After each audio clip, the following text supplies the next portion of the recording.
Bienvenue sur les podcasts du collectif Voix libérée. Bienvenue. Aujourd'hui, on va parler de témoignages forts, vraiment forts, ceux du collectif Voix libérée. Oui, des anciens enfants choristes. Une histoire terrible où leur passion, le chant, a été détournée par un prédateur. Exactement. Un prédateur qui portait l'habit de l'autorité en plus. On va s'appuyer sur ce qu'ils ont partagé lors d'une conférence en janvier 2024. C'est ça. Pour explorer les signaux d'alerte hier et aujourd'hui.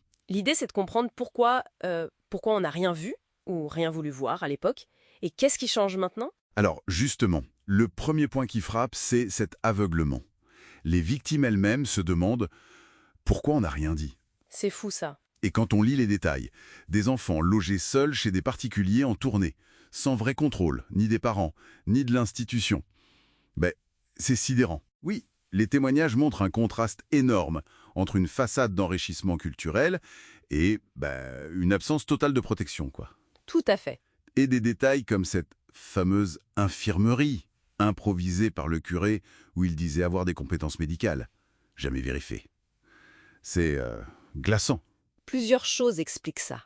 D'abord, il y a la confiance, une confiance quasi inconditionnelle dans l'autorité religieuse. L'uniforme, la fonction. Exactement. L'idée qu'un criminel puisse se cacher là, c'était juste inimaginable. Et puis, il y a la manipulation, très habile. C'est-à-dire, Le prédateur savait repérer très vite à qui il pouvait faire confiance ou qui se méfier. Il se construisait une image impeccable, compétent, dévoué. et ça marchait au point de rendre normal ce qui ne l'était pas du tout. L'exemple donné là, il me fait muer, pour justifier des gestes. Oui, ça paraît absurde aujourd'hui, mais à l'époque, ça n'a pas alerté plus que ça. Mais au-delà de la confiance, est-ce qu'il y avait aussi une sorte de peur d'interférer, de poser des questions, même pour ceux qui doutaient? Ah, mais complètement. Les récits parlent de ce sentiment d'impuissance des familles. Elles étaient vues comme des éléments négligeables. Négligeable. Oui, et l'abbé gérait tout de manière très autoritaire, très opaque. Pas de consultation, rien. Ça décourageait les questions, ça installait la peur du conflit. Et les petits signaux, les départs de certains choristes sans explication, personne n'a tilté. Apparemment pas assez, ou alors on préférait ne pas voir. Ces départs étaient des signaux faibles, oui, mais ils ont été ignorés. Heureusement, on n'en est plus là. Enfin, on espère. Le regard a changé quand même. Oui, c'est un changement majeur, grâce notamment aux travaux du commission indépendante, la SIES pour l'Église, la Civise, sur l'inceste. Oui, ça a été crucial pour reconnaître la gravité, les conséquences à long terme. Et même les mots forts de Monseigneur de Moulin-Beaufort à l'époque, reconnaissant la souffrance. C'était un marqueur important de ces changements. Dans cette prise de conscience, le langage joue un rôle clé, non?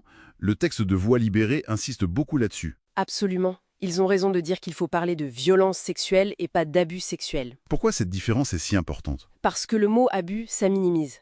Ça suggère qu'il y aurait un droit sur l'enfant dont on pourrait abuser. Or non, c'est une violence, une agression.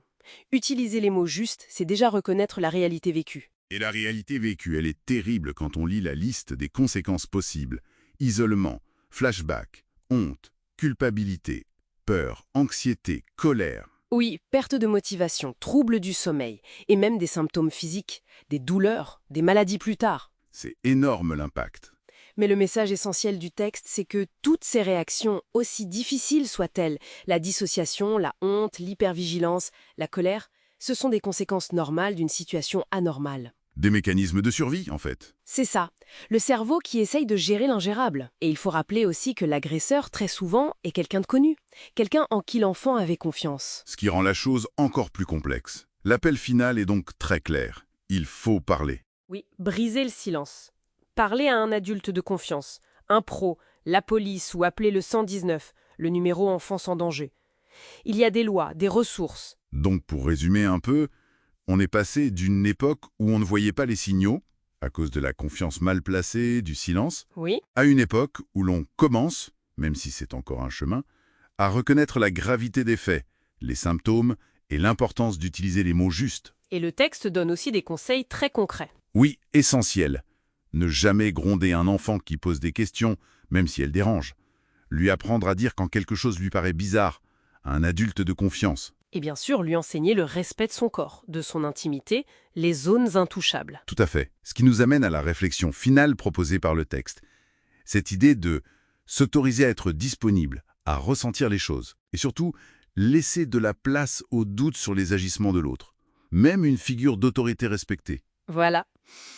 Et la question qui reste, c'est comment on fait concrètement? Comment cultiver cette vigilance, cette capacité à douter sainement, sans tomber dans la paranoïa, pour mieux protéger les enfants?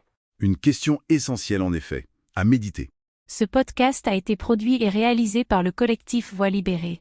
Pour nous écrire, partager ou témoigner, adressez-nous un mail à pecantores37@gmail.com. Parce que nos voix comptent. Parce que le silence n'est plus une option. Parce que la mémoire exige justice et vérité.